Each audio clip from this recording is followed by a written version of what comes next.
Tears were streaming down my face as I looked off the 6th floor of the parking garage that day.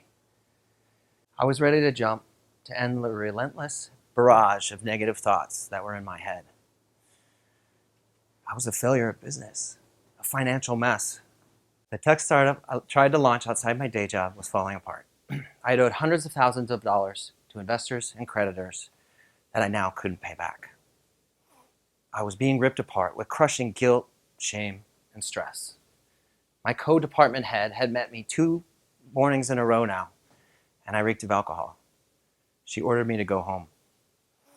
There was in no way that I could face all the producers and the rest of my department on my TV show. How had this happened? I was a success, or so it seemed. I was the art director of a hit-running TV show, and I had worked on hundreds of other TV shows in my long career in television. But I would fall victim to a pattern that millions of others are falling victim to as well. We're seeing depression, anxiety, suicide, drug and alcohol abuse are all on the rise. But I'm here to tell you, it's not your fault. You're not to be shamed. You're not alone. And there's a very good explanation for all of this. A realization I had would come from a pretty unlikely place, actually. I was watching a show about cruise ships. Now, cruise ships are such large objects in the ocean that they're very susceptible to being pushed around by the winds and changing ocean currents in the water. Very much like the forces that try and affect our lives outside of us. Well, the problem is that most of us end up on the deck of our ship, yelling at the wind and blaming the waves for not ending up on our dream island. So how do we counteract all this? What can we do? Well, the bridge, where the captain actually has control, looks like a mini NASA control center. There's all these hundreds of buttons and knobs, and he has to slightly adjust his course more often, counteracting the winds and the waves to get the ship where he wants it to go. But most of us end up on the deck of our ship. So I'd like to take you on a journey from the deck of your ship up into your brain where you actually have control in life. Now, this was the actual spot where I almost jumped. Now, it does end well, I promise, but I came really close. I remember running and to my leap twice and skidding to a stop just before my jump. Yeah, it still frightens me to this day. But after leaving the parking garage, I would actually end up going back to rehab for a 3rd time.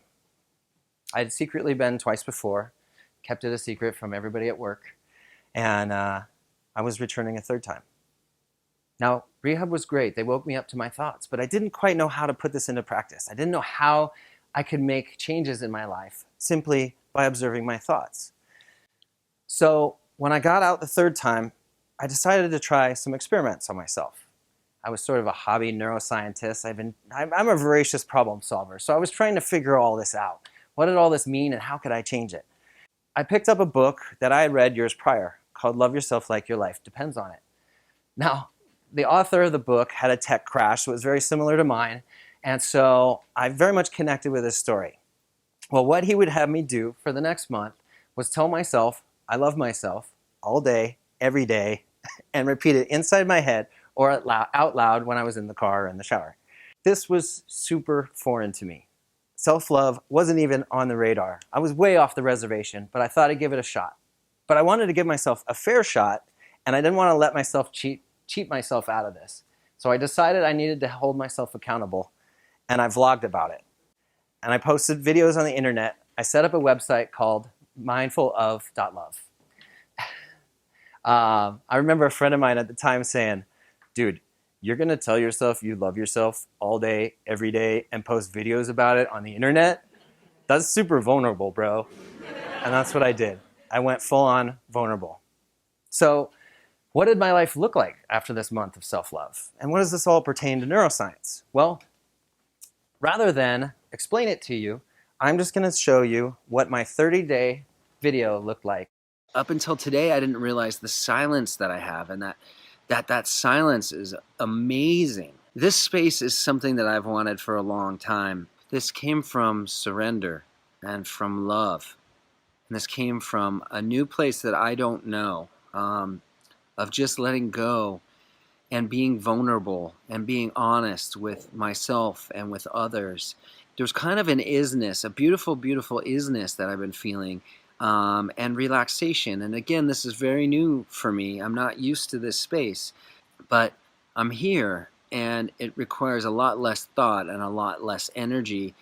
I've gotten a ton out of this, and I'm going to continue this work. I'm going to continue these mantras, and I'm going to continue this practice because, I mean, I see the value 30-fold. That was back in 2016. It's important to note that only one thing had changed. I told myself I love myself all day, every day. I didn't do anything else in my life. And all of those beautiful results came out of that. But what was happening? What was the science behind this? I would go on to study this because I was fascinated. Prefrontal cortex in your brain, the rationing part of your brain, takes up a lot of energy. Your brain only takes up 2% of your body mass, but it takes up 30% of your body's energy. So in an effort to conserve, whenever you have repetitive thought, it tries to automate it. So it puts it in the deeper part of the brain that's controlling, like driving. We don't have to think about putting the blinkers on or taking our foot on and off the brake. We've rehearsed it so many times, the brain has just automated that. So by repeating, I love myself, I love myself, I love myself for 30 days, my brain implanted that into the deeper automated part, so now it's doing it for me. So there's something called the Bader-Meinhof phenomenon. Now, you've all experienced it, you just may not have known what it was called. You know when you go to buy a new car, and you look up the car online, and you test drive the car, and all of a sudden you see that car everywhere in your life? It's in the parking lot at the grocery store, or it's on the highway passing you on the other side of the road. Well, it's not that 1,000 people went out and bought that car, and all of a sudden there's more on the road. It's that our brains are passed with millions of bits of information all day long. And your brain is dismissing automatically what's not important, what's not pleasure-seeking, what's not dangerous. And so that car was previously invisible to you because your brain wasn't noticing it. But now, since you've looked up that car, you told your brain that's important. So your brain all of a sudden is finding it in the world. It's like magic. Well, the same happens with our thought patterns. When I was caught in deep shame and crushing debt, and I was thinking of myself as a failure all the time, my world became that negative environment. And as I did the self-love, compassion started to come into my life. And some really interesting things happened. So I decided, why not run this again? So I wanted to pick one word that encapsulated my crash, the drinking, all the stress, all the pressure, everything. And I came up with the word should. Well, I wanted to eradicate the word, and I wanted to see if I could implant that into my head. So I decided to run a month 2 where I would change every time I said should, and I would reframe it with the word could. The word could has option in it. There's lightness in the word could. There's love in the word could. So for the next month, I would have to restate the sentence that I said out loud or to myself with the word could instead. Now, it got a little wacky when on set I was trying to get people to actually do something, and I'm like, you could do this. And so it was a little weird, but I got through the month, and again, my life lightened up, all that pressure. My depression was starting to go away, my anxiety. I started taking myself off of all the 7 pills that I was on for my deep, deep mood. And it was so amazing, I decided to do one more month. Now, the business crash had left me pretty bitter and pretty angry at the world. A lot had happened. One of the companies that we hired to program our software was a big Ponzi scheme and took us for $100,000. So I had some deep, deep anger. And I was angry at the world at this point. It was like touching a wound, you know? The whole world I felt like was out to get me. So anger to compassion seemed like a pretty good month 3, and I probably needed it bad. So here I'm going to show you 100 days later, after running all of these in my own words, what happened. Overall, you guys, holy shit. Okay, so I have peace and joy in my life again, that I didn't expect from this experiment. There's breath between my thoughts that allows me to make conscious choices about my feelings. There's a lack of judgment towards myself and others, and a kindness and a love and a caring. I can't even express how amazing and how wonderful my life is 100 days later. This is just the beginning of the second half of my life, my rebirth. Um, it's incredible, you guys. I'm living in gratitude every single day. I'm so happy. So I love you. I love myself. And I love everything in my life right now. I'm so lucky. It's crazy. I was grateful for what I had instead of thinking of all the things that I didn't have. I spoke about kindness, love, compassion was entering my life. By now, my depression was completely gone. I was off all of my medications. This brain rewiring was working. There was something to this. And most importantly, what was happening is I was creating conscious choices, small conscious choices throughout my life. Just like noticing the car, all of a sudden, all of this kindness, love, compassion started to fill my life. It was like putting on these new glasses and my entire life changed. This was literally only 100 days after almost taking my own life. It was truly, truly magical and started my off to the races to study neuroscience and how all this is working. So I'm going to instill with you guys a couple of fun things that are going on here behind the scenes with our brains. Firstly, Joe Dispenza has a pretty neat sort of analogy.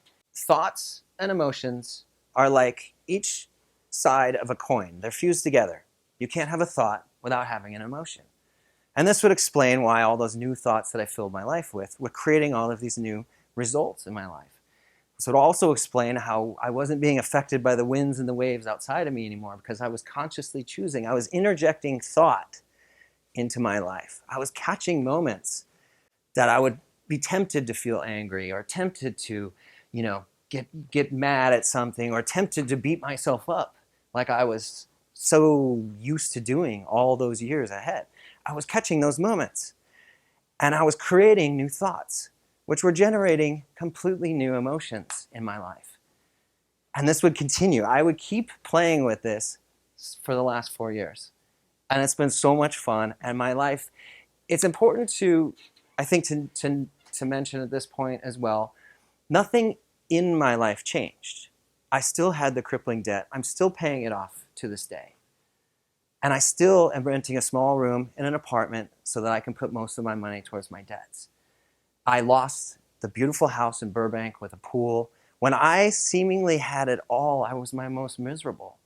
And now, with seemingly nothing, I'm the happiest I've ever been in my entire life because I'm generating my own happiness from within. I'm choosing my thoughts, and as I'm tempted to beat myself up or do those things, I'm in the practice now of choosing new thoughts, which are creating new emotions for me. It's a beautiful, beautiful thing to realize, and this is our control, you guys. We have choice. We might not think we have choice. The world outside tempts us to get mad. It tempts us to be angry at ourselves when we do something wrong or when we fail. But we don't have to take the invitation. It wasn't that I was tempted to drink. It was that drinking finally took all of the noise away. It gave me peace. That was all I wanted. I was willing to almost jump off a garage to get peace. That's how badly I wanted it. And these thought interjections have given that to me now. I'll share with you guys as well, I'm bipolar. And that's what made my racing brain even harder to control. And real quick, bipolar isn't this undulating emotions, highs and lows. You don't have to walk on eggshells around me. It's okay. I'm fine. But what it was this amazing tool at work. I had this voracious problem-solving brain. I could outperform so many people around me, but it was really hard to turn it off. So yeah, trying to control the racing negative mind was an extra I was dealt a little extra challenge with that. So all of that to say that I've found through my bipolar, my meditation is extremely helpful. And it's kind of funny. I used to think that I would have to go somewhere to meditate or listen or just sit in silence. I can't sit in silence. I would drive myself absolutely insane, and I end up more angry after the meditation than I am when I go in. So guided meditations are really helpful for me. It helps that I can just focus on their voice. And I've upped my meditation times. I'm now doing it 45 minutes a day. I wake up at 4:30 in the morning to meditate before work. But that's my time for me. And it's so funny, I like protect this time now. I used to I did a lot of this stuff in the beginning to get a result. And now, and including when I started meditating, but now I do it just because I feel great. It's me. It's 45 minutes of my day that I can feel good and nobody can touch me. And sure, my brain tries to come in and I say, nope, this is my time. You know, this is the 145 minutes I get in my life that I can feel good. And I'm generating my own happiness from within because I have a morning gratitude list that I do as well. So I write 10 things that I'm grateful for.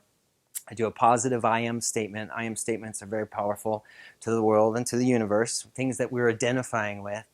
And then I do an attaboy from the day before where I pat myself. We often don't celebrate our wins, you know? So we got to celebrate our wins. Again, it's fueling this positivity engine and rewiring your neurons in positive ways. It's not our fault. The brain, it naturally it has a propensity to run towards negatives. It's trying to keep us safe. It's looking for dangers in the world. So it takes a little bit of extra effort to rewire the brain in positive ways and keep our positive focus up. You know, our conscious choice, that's our power. That's what we have. The world doesn't have to affect us. We can choose. And that's the one thing that I hope to instill you all with tonight, is that choice is your power. And you guys are absolutely the captains of your ship. So thank you very, very much.